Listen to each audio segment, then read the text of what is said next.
அனைவருக்கும் தினம் ஒரு தகவல் சார்பாக இனிய வணக்கங்கள். இன்றைக்கி நம்ம பார்க்க போகிற பதிவு முருகப்பெருமானுடைய அற்புதமான பதிவு. கூப்பிட்ட குரலுக்கு ஓடோடி வருபவர் தான் நம்முடைய தமிழ் கடவுள் முருகப்பெருமான். இது நான் சொல்லி தான் உங்கள் எல்லாருக்கும் தெரியணுங்கிற அவசியமே கிடையாதுங்க. முருக பக்தர்கள் எல்லாருக்குமே தெரியும். முருகாங்கிற அந்த ஒற்றை நாமம் போதும் ஏதாவது ஒரு ரூபத்தில் கடவுள் நமக்கு கண்டிப்பாக உதவி செய்வதற்கு ஓடோடி வந்து நிற்பார். முருகன் வருவதற்கு முன்னாடியே முருகனுடைய வேலை வந்து நம்மளை காப்பாற்றும். அப்படி முருகப்பெருமானை யார் ஒருத்தங்க ஆத்மார்த்தமாக சரணடைஞ்சு நம்மை வேண்டி கேட்குறோமோ நிச்சயமாக உங்களுடைய நியாயமான கோரிக்கைகள், உங்களுடைய நியாயமான வேண்டுதல்கள் எல்லாமே நடக்கும். அப்படிப்பட்ட ஒரு சக்தி வாய்ந்த ஒரு பதிவு தான் இன்றைக்கி நம்ம பார்க்க போகிறோம். திருச்செந்தூர் முருகனை பற்றி தெரியாதவங்களே இந்த உலகத்திலே கிடையாது. திருச்செந்தூர் போயிட்டு வந்தோன்னா கண்டிப்பாக நம்முடைய தலையெழுத்து மாறும் அப்படின்னு நிறைய பேர் சொல்வதை நம்முடைய வாழ்க்கையில் கேள்விப்பட்டிருக்கோம். நம்மளும் பல பேர் திருச்செந்தூருக்கு போயிட்டு வந்திருக்கோம். அந்த கோவிலில் இருக்கக்கூடிய நமக்கு தெரியாத ஒரு வழிபாட்டு முறைகள், பூஜைகள், சடங்குகள் அப்படின்னு நிறைய விஷயங்கள் வந்து அந்த கோவிலில் இருக்குங்க. சிலருக்கு வாழ்க்கையில் எவ்வளவு வழிபாடு பண்ணிட்டோம், முருகப்பெருமானை இறுக்கமாக பிடிச்சிட்டோம், நிறைய வழிபாடுகள் முருகனுக்கே நாங்கள் பண்ணுறோம், பல தெய்வங்களுக்கு பண்ணுறோம், எங்களுக்கு இதுக்கப்புறம் வாழ்க்கையில் நமக்கு ஒன்றுமே இல்லை, இவ்வளோ ஒரு கஷ்டங்கள் நாங்கள் அனுபவிச்சுட்டே இருக்கோம் அப்படின்னு நீங்கள் வாழ்க்கையில் இது மாதிரி யாராச்சும் யோசிக்கிறவங்க இருந்தீங்கன்னா நிச்சயமாக இந்த பதிவானது உங்களுக்கு தான். திருச்செந்தூர் முருகனை வேண்டி திருச்செந்தூரில் இந்த ஒரு பரிகார முறை மட்டும் உங்கள் வாழ்க்கையில் ஒரு முறை நீங்கள் செஞ்சு பாருங்கள்.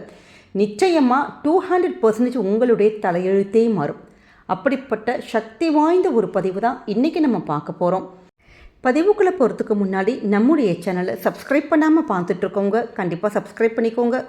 அப்போ தான் எங்களுடைய எல்லா நல்ல பதிவுகளும் உங்களுக்கு உடனுக்குடனே வரும். பக்கத்தில் இருக்கக்கூடிய பெல் பட்டனை மறக்காமல் கிளிக் பண்ணிக்கோங்க.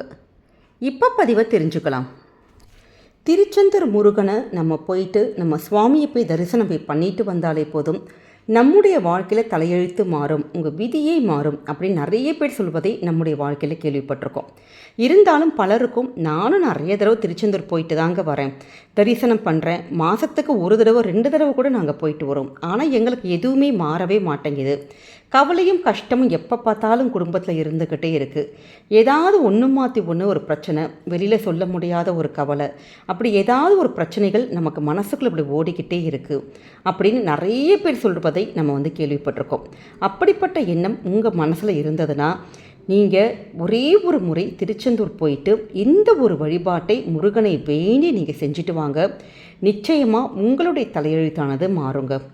பலருடைய வாழ்க்கையை மாற்றிக்கொண்டிருக்கின்ற சக்தி வாய்ந்த ஒரு வழிபாட்டு முறை தான் இன்றைக்கி நம்ம இந்த பதிவில் ஷேர் பண்ண போகிறோம். இந்த வழிபாடு நம்ம நினைக்கிற மாதிரி மற்ற பரிகாரம் தான், நம்ம இது மாதிரி சொல்லிட்டோம் நம்ம செய்கிறோம் அப்படிங்கிற மாதிரி கிடையவே கிடையாது. அந்த அளவுக்கு ஈஸி கிடையாது. எல்லாராலையுமே அவ்வளவு எளிமையாக சீக்கிரமாக செஞ்சு விடவே முடியாது. ஏன்னா மனசில் வந்து ஒரு வைராக்கியம், முழுக்க முழுக்க திருச்செந்தூர் ஆண்டவனே தான் கதி, இதற்கு மேலே எனக்கு வேறு யாருமே இல்லை அப்படின்னு சொல்லிட்டு அந்த முருகனுடைய திருவடிகளை விடாமல் நம்ம பிடிச்சிக்கிட்டு யார் ஒருத்தங்க சரணடைஞ்சு நம்ம முருகனை வேண்டி இந்த ஒரு வழிபாடு செய்கிறோமோ அவங்களுக்கு மட்டும்தான் கைமேல் பலன் கொடுக்கக்கூடிய ஒரு வழிபாடு. அப்படி என்ன ஒரு சூக்ஷ்மமான வழிபாடு அப்படின்னு கேட்குறீங்களா?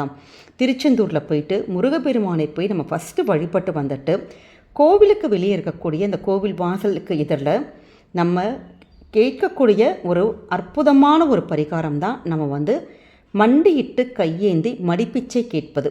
அதாவது மடிப்பிச்சைங்கிறது ஒருத்தருடைய வாழ்க்கையோட உச்சக்கட்ட பிரச்சனை, எங்களுக்கு இதுக்கு மேலே எதுவுமே இல்லை, கடவுளே எங்களுக்கு நல்ல ஒரு வாழ்க்கை கொடு, இந்த பிரச்சனையிலேருந்து வெளியில் வருவதற்கான அந்த ஒரு வாய்ப்புகளை கொடு அப்படின்னு சொல்லிட்டு நம்ம இறைவனை முழுக்க முழுக்க சரணடைஞ்சு ஒருத்தங்க இறைவன்கிட்ட முழு சரணாகதி அடைவது தான் இந்த மடிப்பிச்சையோட உண்மையான ஒரு தத்துவங்க.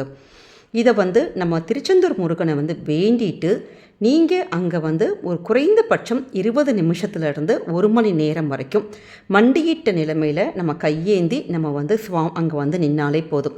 இப்போ நிறைய பேர் கொஞ்சம் வயசானவங்களாக இருக்கும், முட்டி ப்ராப்ளம்லாம் இருக்கும், அப்படிங்கிறவங்க மண்டியிடாமல் நம்ம நின்றுட்டு கூட நம்ம வந்து இது மாதிரி கையேந்தி நிற்கலாம். நம்மளா போய் யாருக்கிட்டையுமே வாய் திறந்து இது மாதிரி யாசகம் வந்து கேட்கக்கூடாது. நீங்கள் முருகனை மட்டும் மனசில் மட்டும் நினச்சிட்டு கையேந்தி நின்னாலே போதும். நம்ம கையேந்தி நிற்கிறப்ப அந்த நேரத்தில் கோவிலுக்கு வரக்கூடிய பக்தர்கள் யாராச்சும் நமக்கு வந்து இப்படி பணம் கொடுப்பாங்க. அப்படி பெறப்பட்ட அந்த தொகை இருக்குது பார்த்தீங்களா, அது எவ்வளவாக இருந்தாலுமே அந்த தொகையை நம்ம அப்படியே எடுத்துகிட்டு போய் அந்த காசில் வந்து உணவு வாங்கி நம்ம சாப்பிடணுங்கிறது தான் ஐதீகம். இப்போ பணம் வந்து உங்களுக்கு நிறையா இருக்குது அப்படின்னா, நீங்கள் வந்து நம்மளும் சாப்பிட்டுட்டு நம்ம வந்து அந்த தொகையில் வந்து பக்கத்தில் கூட அந்த கோவிலில் யாராச்சும் இருக்கிறாங்க, உணவு இல்லாமல் கஷ்டப்படுறாங்கன்னா அவங்களுக்கும் நம்ம சாப்பாடை வாங்கி கொடுக்கலாம். இல்லாட்டி நம்ம வீட்டுக்கு வந்து அந்த பணத்தால் வச்சுட்டு நம்ம பொருட்கள் ஏதாவது வாங்கி வீட்டில் போய் சமைச்சு கூட நம்ம சாப்பிடலாம். ஆனால் தப்பி தவறி கூட சாமி உண்டியலில் அந்த பணத்தை கொண்டு போய் திருப்பி போய் போற்றக்கூடாது. இது வந்து பார்ப்பதற்கு ரொம்ப ஒரு எளிமையான ஒரு வழிபாடாக தான் இருக்கும். ஆனால் மனசில் முழுக்க முழுக்க வைராக்கியத்தோடையும் நமக்கு இது மாதிரி கையேந்தி நிற்கக்கூடிய அந்த ஒரு சூழல் இருக்குது பார்த்தீங்களா, அதை சொல்கிறப்பயே அந்த இடத்துல நிற்கிறப்ப நிறைய நம்ம வீடியோஸில் பார்த்துருப்போம், நம்ம கோவிலுக்கு போகிறப்ப பார்த்துருப்பீங்க.